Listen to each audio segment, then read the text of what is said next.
তামিম হয়তো পারেনি, ভাইয়ের অবসরে আবেগাপ্লুত নাফিস ইকবাল। আন্তর্জাতিক ক্রিকেটে তামিম ইকবাল এখন সাবেক ক্রিকেটার। শুক্রবার রাতে সামাজিক যোগাযোগ মাধ্যম বার্তায় বাংলাদেশ দলের সাবেক অধিনায়ক জানিয়ে দিয়েছেন জাতীয় দলের হয়ে আর মাঠে ফিরছেন না।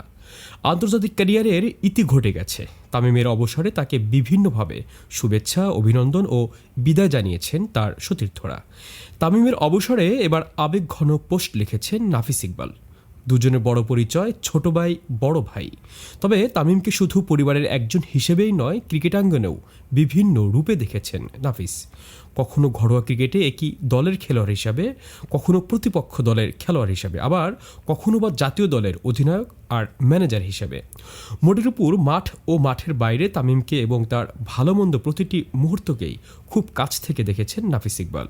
তামিমের আন্তর্জাতিক ক্রিকেট থেকে অবসরের পর নাফিসের বিদায়ী বার্তায় তাই উঠে এলো সব প্রসঙ্গে। 2025 সালের জানুয়ারিতে এসে অবসরের কথা জানালেও তামিম বাংলাদেশ দলের হয়ে শেষ ম্যাচ খেলে ফেলেছেন 2023 সালের সেপ্টেম্বরে। সে বছর ওয়ানডে বিশ্বকাপের দল থেকে তামিমের বাদ পড়াকে কেন্দ্র করে দেশের ক্রিকেটে তোলপাড় উঠেছিল।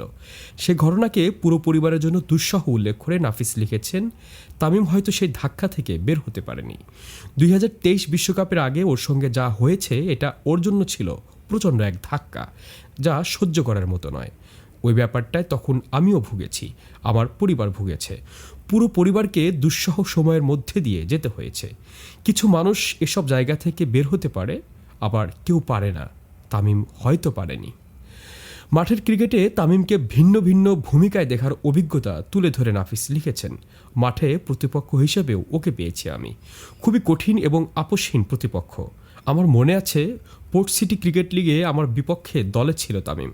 আমাকে প্রচণ্ড স্লেজিং করেছিল। আমি খুবই বিব্রত হয়েছিলাম, ভাবতেও পারিনি ওর কাছ থেকে এরকম কিছু পাবো। সেদিন বুঝেছিলাম মাঠের লড়াইয়ে ওর কাছে সব কিছুর আগে নিজের দল। আবার একসঙ্গে যতটুকু খেলতে পেরেছি, জাতীয় লিগে চট্টগ্রাম বিভাগের হয়ে, ঢাকা লিগে ব্রাদার্স মোহামেডান বিমানে দেখেছি ওর চেয়ে ভালো সতীর্থ আর হয় না। পরে জাতীয় দলের কাজ করার কথা তুলে ধরে নাফিস বলেন, পরে জাতীয় দলে আমি যখন ম্যানেজার, ওকে পেয়েছি অধিনায়ক হিসেবে। আমার কাজের জায়গা থেকে বললে ও খুবই আউটস্ট্যান্ডিং ছিল। সতীর্থদের তো বটেই, ম্যানেজমেন্টের যে কোনো প্রয়োজনে ওকে দেখেছি পাশে থাকতে। এমন নয় যে সবসময় সব কিছুতে আমরা একমত ছিলাম, তবে আমি ম্যানেজার হিসেবে ওকে কিছু বোঝাতে চাইলে খুব ভালোভাবে বুঝত। ক্রিকেটার পরিচয়ের বাইরে পরিবারের তামিম খুব যত্নশীল উল্লেখ করে নাফিস জানিয়েছেন, তাদের পরিবারের যত বাচ্চা আছে সবাই তামিমের 28 নম্বর জার্সি পরে খেলে। নাফিসের ভাষায়, ও যেমন আমাদের আপনজন তেমনি আমাদের সুপারস্টার। ছোট তামিমের প্রথমবার ব্যাট হাতে নেওয়া, দেশের হয়ে প্রথম ম্যাচ খেলতে নামার স্মৃতিচারণাও করেছেন নাফিস। বাংলাদেশের জার্সিতে তামিমকে আর দেখব না, এখনও যেন ঠিক বিশ্বাস করতে পারছি না, এমন পোস্ট দিয়ে শুরু করা নাফিস শেষ করেছেন এভাবে, তামিম, আবারও বলছি, তোমাকে আমরা ভালোবাসি ও তোমাকে নিয়ে সবাই আমরা অসম্ভবভাবে গর্বিত। কোথাও না কোথাও থেকে আব্বাও তৃপ্তির হাসিতে বলছেন, ওয়েল ডান মাই বয়।